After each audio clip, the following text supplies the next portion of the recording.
Hi everyone, welcome back to the FRA Radio. Today I'm joined with Abby and Alex, who were two previous students at the FRA, and they've kindly come back today to talk all about their business to social presence, which is a social media agency. So we are going to get into their life, how they started this business, and of course how their journey was at the FRA.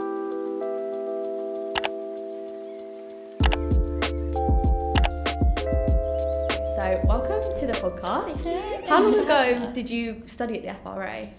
We were trying to work. 2020, I think. Wow, okay, so a long time ago. So that was pre-COVID, wasn't it? It was like mid-COVID. Okay, We joined at a weird time. It was like So tell me a little bit about yourselves, sort of where have you grown up? Have you always been friends? Like, what's the story behind you two?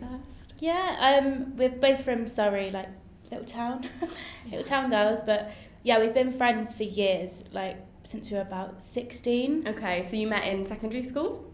Yeah, just about at the end. that. Yeah. We were trying to work it out because then we were like, what if we get asked? But we don't even know how we became friends. But end of secondary school, we became friends. Coincidentally, both wanted to come here. Kind of joined, mid-COVID. Okay, so what did you do after you left secondary school? Because level 4 course, you were 18, right? So did you do sixth form? Yes, Okay. both did sixth form. Yeah. You went to a different college, didn't you? Yeah. Oh, okay. I just went to the local college and did things that would have never led me here. She did What English, did you study? English, philosophy, and textiles. Oh, okay. Textiles kind of relevant, but yeah. So they were quite academic subjects. So would you say you were creative when you were in school, or you didn't really realise until maybe you'd left? I feel like I've always been, so like I did media studies in like secondary school, and it was like my favourite subject, like it was the one lesson I'd really look forward to. And then when I left school, I went to a place called the Global Academy, which is like a media college as well, and I studied like radio, TV. Oh wow, that's really cool. Marketing, everything there. And then from then I was like, right, I didn't want to go to uni, but I still wanted to like study and like improve my skills. So that's why we chose Fashion Retail Academy. I see. And what has made you so interested in like starting your business? Have you sort of like a lot of times people like maybe they have like family who have started a business, and you can sort of see like the benefits. You've seen someone so successful. Do you have anyone like that in your life? Not particularly. I think both of us, we kind of, after the Fashion Retail Academy where we did the digital marketing, I originally went into a estate agency because it was during COVID, and I was like, there is nothing out there, I'll just get a job. Had a bit of experience there, did like over a year, and then always wanted to go into a social agency or social space. So then I went into a marketing agency for over 2 years, well, around 2 years. And both of us it's at the pub actually. We're at the pub, like every good idea is over a glass of wine. But we went to the pub and we were like, why don't we just give this a go ourselves? Amazing. So you've got no idea where that came from. Like you never ever thought that you'd want to like work for yourself or have a business? Not particularly. I think I was always really interested in like working for myself one day. Didn't know which avenue that would be, but kind of experience in the diploma kind of led us. Led us maybe into the social presence. Gave you a bit of the confidence to actually maybe do that. So what was your time like here at the FRA? How did you find your course? We loved it. We always look back and like, we love it. Really? It was such a good time. Like, just I don't know. It's more of like the people that we met here as well. Like everyone was so lovely. We had Dean. Shout out Dean. We love Dean. He was just amazing. Like the subjects as well. I think it was more focused on going out and actually like being in the shops and like out in the real world, which I think we really enjoyed. Yeah, totally different experience to what maybe you'd had at school. And coming into London as well, it's totally different. Yeah, you get the London buzz and left there. How did you find out about the FRA? I feel like you told me about it. Yeah, I think I Did you know anyone that previously studied here, or like did you see us online? One of my friends actually had come here. She did the level 3 as well. But I went, there's like exhibitions that they do at general colleges. Oh yes, of course, like fairs. Careers fair. So I picked up one of the leaflets and I was like, this looks really exciting. I was going to do fashion merchandising? Buying and merchandising. And then I saw the digital marketing. I thought it's very different. And I wanted to learn a skill. I didn't want to learn a subject as such. So kind of the digital marketing gave us like a taste of everything that sits under that umbrella. Yeah, and the level 4 is great because it's just that 1 year. Is that what drew you to it as well? Just getting a qualification in 1 year, get a job afterwards. Yeah. Okay, so I know you've touched on it briefly, but what was your journey after you left the FRA? So obviously it was COVID. Yeah, it was weird time. Yeah. So we didn't get the full FRA experience to be honest, but we left the FRA and I was like, oh God, I'm going to have to find a full-time job or just kind of figure out what it is. So I went into a estate agency for over a year, taught me like all the office skills, people skills as well. And then when I found this other agency that I really wanted to work for, it was super local to me. It was a really small agency at the time, so I kind of went in when there was, I'd say like 5 employees there. Really small. It was really small, but it was great because I could do everything that I wanted to do. So I kind of had a taste of like social media, account managing, PPC, SEO, like did all the paid side of stuff as well. So yeah, it gave me like a real broad experience in anything to do with social media. So you knew you were quite keen to do social media. Did that come from the digital marketing course? Yes, massively. I don't think it would have been an avenue that I wouldn't have even looked down, to be honest. So it's not something, I think at the time, like social media, we kind of grew up with it, didn't we? We were in the prime social time. And a few years ago it was just about taking off, so you probably got in right just in time. Yeah, exactly. And there wasn't much awareness about like the jobs in social. It was very like niche. But yeah, it kind of came in at the right time. And it just sort of grew from there. You had a slightly different experience. What was your experience? Yeah, so when I left the FRA, I was like, wanted a full-time job in marketing, but as everyone knows, like it's not that easy. Like you can't just click your fingers and get a job in marketing. It's so competitive. So I was working at like a cafe, literally down the end of my road for like a year, applying for so many different jobs. I knew I didn't really want to travel to London, so I was looking more like local marketing jobs. And then I found one. I ended up getting a job at like a beauty company, like near my house. Lovely. And then it was like a marketing executive.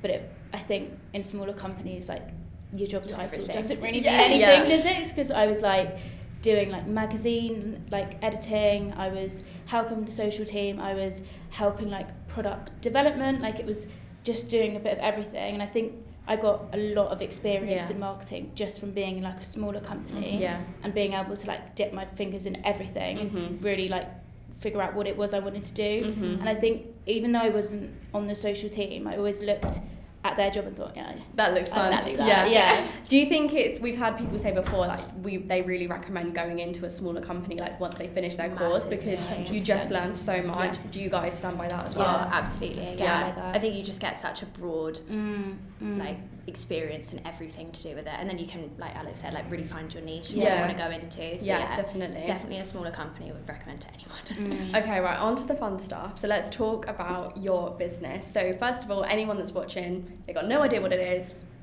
Who are you? What do you guys do? Do you want to go? Well, we're a social media marketing agency. We like to say we're like specialists, not generalists, because I feel like with a lot of marketing agencies out there, they're like, oh, we do everything. We'll do your TikTok, we'll do your Instagram, we'll do your literally everything. But we like to specialise in Instagram management, UGC, anything UGC, because I think that's on the rise, like completely. So yeah, when we first started, we did not a mistake, but it was like a learning curve of like, okay, we'll do LinkedIn, we'll do everything. Yeah, of course, yeah. And now we're like, no, we know what we're really good at, and that's what we're sticking to.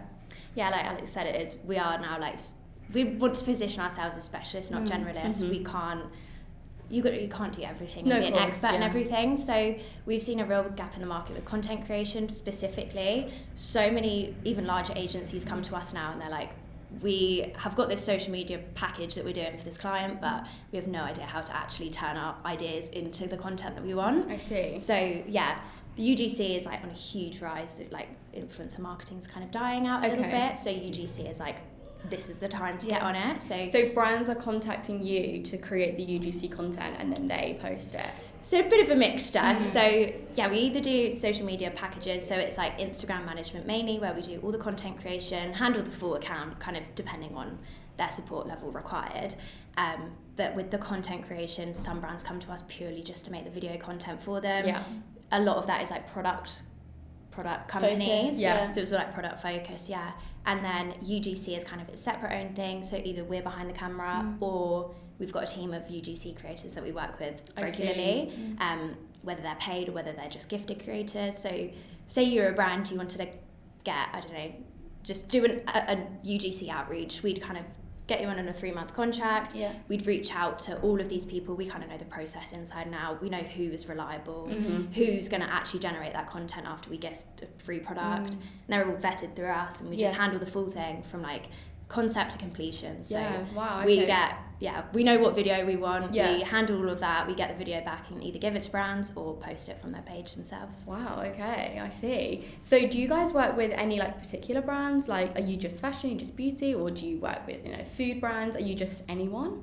Yeah. I think it's a bit of everything. Yeah. We went into, when we set this up, we were like, we're going to go into the health and beauty space. Lovely. It's so much easier to be to market something you're a consumer of. Yeah. We get it, we buy it, we know what attracts people, things like that. But yeah, I think as we've gone, it's kind of broadened out to like a lot of different industries. We do like NPR we still have integration. the health and beauty clients. Yeah. What's your favourite to work with? Definitely industry. health and beauty. Yeah, definitely. because you guys have an interest in it. Yeah. What about one that you don't really like working with?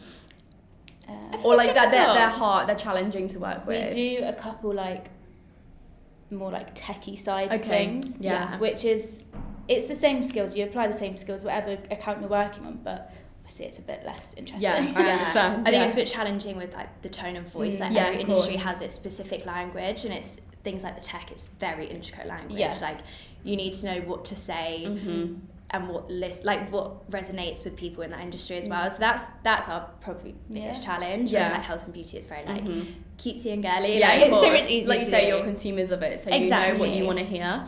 What challenges did you face when you started setting up this business? So like you say, you were in the pub, you were like, let's just do this ourselves. Yeah. Where did you go from there? Did you stayed working your jobs, I imagine, because you needed the money? Yeah. So what was that journey looking like? So I want to say we started speaking about it in March. We got it moving pretty quickly. We set up in, I want to say April. Wow. Registered the company. We were both in full-time work, but I left my company in June, mid-June time, and then Alex joined me in September. So it was like we really fast-tracked the process. But yeah, it was just... I think as well, it wasn't just like an overnight, like we didn't just set the company up, it was like we were meeting like every weekend. Even throughout the week. Yeah, a couple of days throughout the week, like getting things on paper, sorting it out, making mood boards, making vision boards. Like it was, people didn't see that part of... People say to us now, they're like, oh, you've done it so quick, like, oh, you're already how are you already full-time? But it's like, no, there was months of like... We weren't, it was just our free time that we were doing it. Yeah. And I suppose that like would lead me on to my next question of like, is there any traits that business owners have? And would you say that yours is like that hard work ethic, like no matter what you were working, days and nights, weekends on this, it didn't really matter what the time was, you were determined? Yeah, massively. I think when with us, like, we always say like it doesn't really feel like work because we enjoy it so much, so that you don't look back at those weekends and think, oh, I wish I'd went out. It was I still feel very fulfilled after working throughout the nights and the weekends, things like that. But it just made us fast track to like where we are now. So did you have any like friends and family around you that maybe sort of doubted the idea? Well, this is like a very common thing. I think a lot of people generally underestimate social media and like the money you can make off the back of it as well. I think to the older generation, like parents' age, I think they kind of undermine like how much goes into just posting a picture. You know, it's not just making something look pretty, it's like meeting the algorithms, it's there's so much more to social media. So I think that it's not so much like proving ourselves, it was more proving the worth of our industry that we're going into. But I think everyone's a little bit like, how do you make that off a video? So when you were starting your business, did you have like any financial help, or is it everything was fully funded? Everything we did ourselves. To be fair, with social media it's pretty low. I was going to say, as long as you've got a laptop and a phone, like you can go. I think the one thing that is like something you can't buy is just experience in the workplace and like being able to take that forward, because it is such a skill. It's not just going and doing a course or learning a subject, you know, it's like years of developing a skill, which is I think that even though you can't put a price on it, I think it's still like that was our most valuable thing that we took forward into this work. But no financial help to set up. We kind of self-funded it all. And any sort of like mental help, anyone to ask for advice, or it was totally like we were just figuring it out as we went along? I think where I went full-time first, like by myself, it was that was quite of a minefield. I was just navigating. It was like, it's very UVU every day. Okay. So it was like, well, if I don't do it, who else will? Or if I'm not getting up, and, you know, it was that real like mental battle back and forth. It's like, Which is where most people would probably give up, would you say? Yeah. But I think where it was like sink or swim scenario for me, it's like, I don't have a income coming in. I've got to do this, got to get up every day. And the one thing I always learned, like I spoke to a lot of different agency owners, a lot of different people that within the digital marketing industry, not necessarily in social media, but people that I'd been put in touch with or reached out to on LinkedIn, had a lot of meetings with those people, and they gave like invaluable advice. Particularly we have this one girl, Chloe, who mentors us. She is like an amazing businesswoman. She's so cool. She is so cool, and I got put in touch with her via a friend, and she, like, every month we still call, and she'll be like, I found someone for you, I'm gonna put them your way. Oh my god. But she's really super helpful. Like, any questions that I had, I go to her and be like, I don't know what to do here. Any negative scenario as well, I pick up the phone to her. But it's been lovely. So what are the steps of starting your own social media agency? Like you say, you got the phone, you got the laptop. I know that's very broad, but like, let's actually like dive deeper into the steps required. What would you say are the steps? Obviously registering is the first step. It took us ages to find a name. How did you find your name? Did you just... We had a list of like 100 names. Really? We first of all, we were called Socially Inclined. Okay. And we loved that name, didn't we? Like, we'd made the logo, we were so set, and then we were like, oh, it's taken. So you want to find something that obviously no one else has, so you can get the domain and the website. We did the website next, didn't we? I think it's literally registering. Yeah, of course, because when you're in social media, obviously that's how you're gonna get contacted. So like you say, a website and your own social media accounts, the brand social media accounts are crucial, aren't they? So we got registered, got the website, set up our own social accounts. And you did the website all by yourself? Yes, it's still a work in progress. I suppose you might have learnt that on your digital marketing course. A lot of things we transfer into it, I mean, the website is very basic. We were literally working on it last night, actually, because at the moment it's literally a homepage. But we were like, we'll just have it there, almost for like a bit of credibility behind us. But we get like over 2,000 visitors a month, and we're like, we've got a really naff basic homepage. So that's something we're working on at the moment. And I think as well, it's been difficult because since we set up, we kind of broadened all our services. We had different skills to bring in, like design, paid social media advertising. But now that we've really like gone into this specialist, not generalist era, I think we've got to rework the website a lot and just really narrow it down. But it was quite like, after that point of setting up, getting the website, getting our social medias, it was pretty much good to go. And then how did you go about like reaching out to people? Because obviously you can't just like, work doesn't just come to you. I mean, it might now, but when you first start, people, you need to look for it. How did you do that? We were actually really fortunate. We kind of fell on our feet a little bit. A lot of clients at the start came to us. I think just through friends, family, word of mouth. It's like people know that we've now done this, and we were very fortunate for like a lot of people to come and start helping us. Do you guys have out. many like local clients to you? Do you think it's because like in the city, people sort of know how to do that and they think, I'm not going to pay someone to do it, whereas where you guys are based, people are not so like tech savvy, maybe social media savvy, so that is where you guys come in. Do you think that has a big part to play in your success? I think so. I would say so, massively. Do you work with anyone like in London or maybe like up north in those sorts of cities, or are you guys pretty... We've got a couple clients in London. Yeah, we've got a few London based, but I think when you first start as well, it's like get the smaller businesses are the way forward, because they don't have the big team of socials, so it's like they're the people to target basically. And do you remember who your first client was? It was one of my friends. Are they still your client now? We don't work for them anymore, but it's a friend that just started setting up his business. It was sort of like property development as well, so it was quite fun to make videos for. Did their social media advertising, and I think he's kind of taken on himself. But I think we're very fortunate. A lot of friends and family, kind of anyone that had a business came through us. And Alex was quite fortunate when she left her job. A lot of the brands came with Alex as well. Nice. So we are still working with them to this day. That's lovely. But how did you go about one? This is like a topic that maybe some people don't like talking about, but how did you go about pricing your work? Did you have any knowledge about how the hell to price? So I was quite like, in the agency that I worked in, quite fortunate. It was very open. I was even account managing, so I knew you got a bit of insight into what you guys paid. Exactly. I think now they're more of like a medium-sized agency, typically higher prices, bigger client base. But we had a rough idea. We've costed for our time, so we basically put an hourly rate against us and work out roughly how long that's going to take and cost off that. But yeah, kind of had some insight to costing, but I think everyone's different, isn't it? And it's like knowing the fine line between like overpricing but not undervaluing yourself. Yeah, of course. Yeah, because when you start, I think people think, oh, well, I've got sort of like no experience or no clients, so like I need to be a bit cheaper. But like you say, you don't want to go too cheap because then you can be seen as, like you say, undervalued and sort of like, that's a bit too cheap for the work that I'm asking for. If you were just to put like a ballpark figure of sort of like let's say a social media package, what would you price for someone who was sort of just starting out? I think it's really difficult, isn't it? Yeah.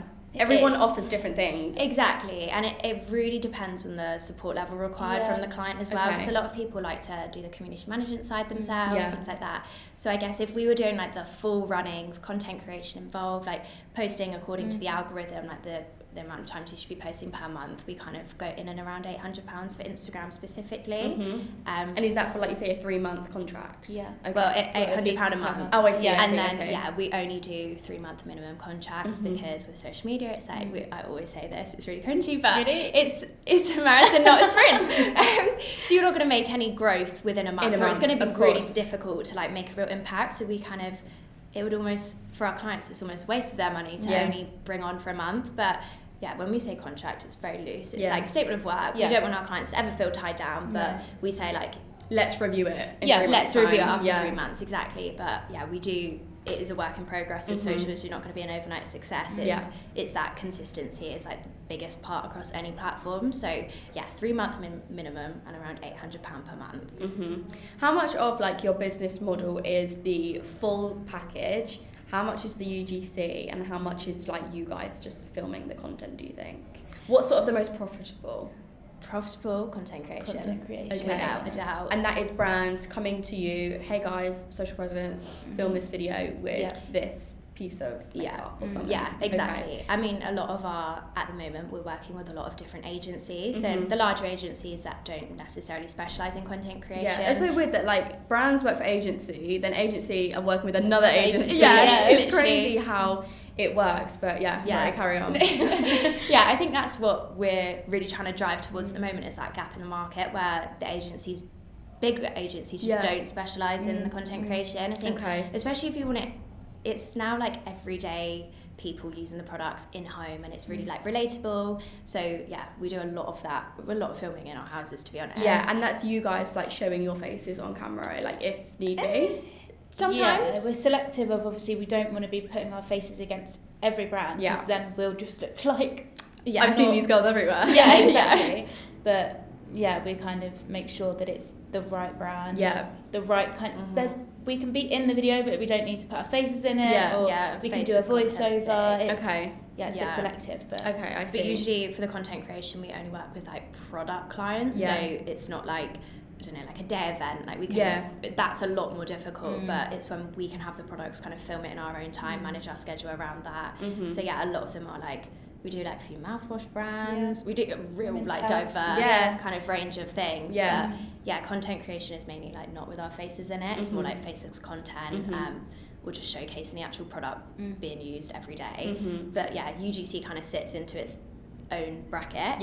And that's either with our faces or with our team of creators. Okay, so the content creation is the most profitable. Which one do you enjoy the most? I love doing the management. I don't know about you. I think like making something look so aesthetic and like being able to look at a grid and think like, wow.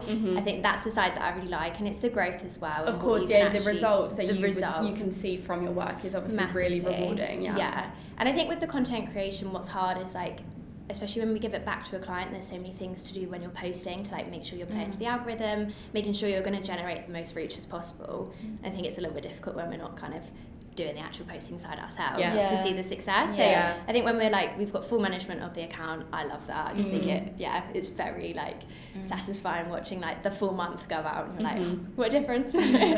How do you guys find like working together as a team, as a friendship / business? Like, do you guys do things that aren't businessy, or are you just solely just like business partners? When we first started, it was like, because we've been friends for so many years, when we started this business, we did turn into a bit like business partners. Yeah. Like we weren't going out, we were kind of like, literally every time we saw each other, it was talking about work, talking about clients, or something like that. And then it was only like recently that we were like, no, we need to like start actually being friends. Yeah. Not that we weren't, you know what I'm doing saying? like going out like for dinner and like just, not talk about work. Exactly. Yeah. I think even now we're like, we're trying to do this health kick in January, and we're like, we'll go out on a walk every day, but we're not allowed to speak about anything to do with work. And it is so difficult. Yeah, no, it is. It is so difficult. But no, it's fine. Yeah. And I think as like business partners as well, we kind of bounce off each other well, because I'm a very like heightened stress person. I'm like, everything's like the world is ending if I don't do this, whereas Alex is very like, she puts the chill back in me. She's like, you need to relax. But also we have different skills, and I really enjoy the like actual business side of it. I think even video creation wise, Alex is definitely, that's her strong point, design, like aesthetic, whereas I'm more like photography, that kind of side of it. So yeah, we kind of have our own strengths, and we have our own things that we know how to look after. So I think it's a lot easier with like just moving forward. What do you see, what's the future for the social presence? You guys going to continue to work together? What do you want to happen in, let's say, 5 years time? Yeah, I mean, it's difficult, isn't it? We're like, that is hard to say, I understand, but you guys have like no intent, you just want to grow and get bigger.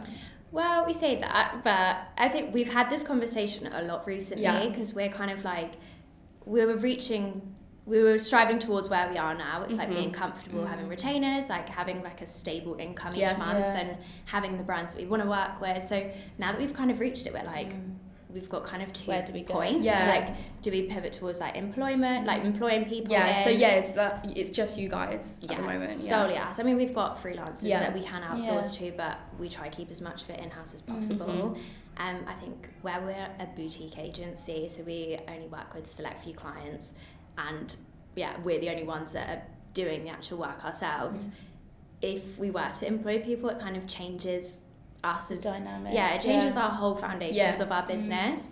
So I think yes, we'd like to continue to grow, as in bring in bigger brand names, but in terms of like bringing people in, I just don't it's a weird one. I think so much has changed even in the space of like since Alex has come full time. I think it's just completely, we've rejigged a lot of our business and like really narrowed down our services, things like that. So it's really hard to see or to predict where we want to be. I think we've got a lot of financial goals and where we want to hit, and even during the podcast we're like that we've got to tick that off this list. So we do like a vision board each year of like where we want to be, or what little mini goals, mini wins we want to achieve. But I think long term, you just never know what's going to happen with socials anyway. It's quite refreshing to hear like people, business owners, like say that they don't necessarily want to be the biggest. They don't necessarily want to go global. You guys are just happy. You enjoy your work.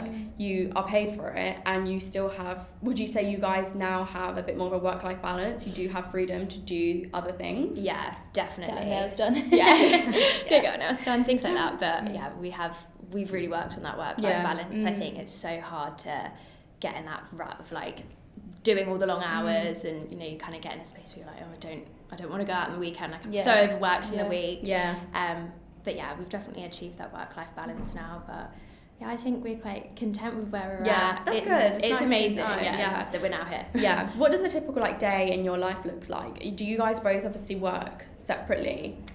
No. Or do you like live together? No, we don't. We have like a little office at my house. Okay. So we'll just mainly work from there, won't we? And then content creation we normally do at Abby's house. So it's like we'll flip between it, but we work together every day. Yeah, most days. I mean, I think we had the first day apart. Since in a few months. Really? And you're working Monday to Friday on this? Yeah. So you guys have the weekends? Well, you say that, but still like messaging clients.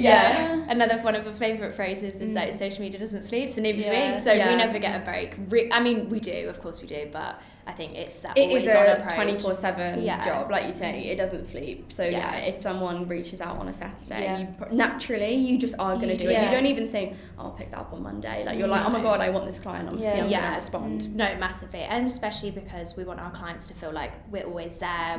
We can always like support them in every aspect, and that's where we feel like we differ from typical agencies where they're like shut the laptops at 6 on Friday. So we do pick up stuff on the weekend, but try not to.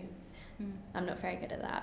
But in my head I'm like, I just want to get it done and like sort it out now, and I don't have to think about it. Otherwise I'll sit there like For any students watching this, what would be your advice if they wanted to start their own social media agency? Because we have so many students these days who are very like entrepreneurial, they want to work for themselves. What would be your advice to them? I think go into full-time work and first. Get the first-hand experience, because it's not just as easy as like setting up your own business. You need to know how to talk to people, you need to know how to talk to clients, you need to know how to manage your time, like even just the little things you pick up from being in a full-time role, and the discipline that you give yourself being in like not an actual job, but do you know what I mean? In life. So I would definitely say like get as much experience in the real marketing world as you can, and on the side sort of learn how a business operates, and then when you finally feel ready, then you jump head first. What would be your advice? I'd be exactly the same. I think we've had quite a few people from fashion retail reach out to us and we want to start, we've seen that you guys are doing it. We've had a few meetings with people, even like on email and things, and I think the one thing that we always say is like, it's really hard because when they're really driven you're like, absolutely, like I don't want to like dampen anyone's pride, but I think it's the industry experience is invaluable. Like you will learn as much as you can on a course, but it's not until you're living that everyday life that you're like, I get this, I know the social media algorithms off the back of my hand, although they do change, but like you know everything that you need to know. And I think where you were in-house, you kind of you got that experience there, as well as agency I kind of got a real broadened experience of like the actual like management behind the clients, whereas you're very like social savvy and know what. I think I'm really more for that. Do you think it's necessary to work in an agency before setting up your own? You don't think you need to? I wouldn't say I don't think it's like completely necessary. It definitely helps. I think with the pricing and just like the difficult conversations, like sometimes if you've got a difficult client or something's gone a bit wrong, I think that's where I'll turn to Abby and be like, what do I say? But you've dealt with that for years, well not years, but like you had experience. I had the experience. I mean, from my side, I think if you were to go and set up your own agency alone, I definitely would say that agency. I think it's just it's more like client management that we've taken forward, and it's like running accounts, like knowing how to pitch, knowing what to do in a difficult situation or have a difficult conversation. I would say personally, I think the agency has been the amazing experience. And I would say you probably need it. Well, thank you so much for coming. What a really nice conversation to have with you guys. And it's so nice that you guys actually came to the FRA and now you're like these two successful businesswomen. I love it. Thank you so much for coming on today. We will like make sure that your business is all tagged so everyone can go have a look at you guys. So thank you. Thank you so much for having us.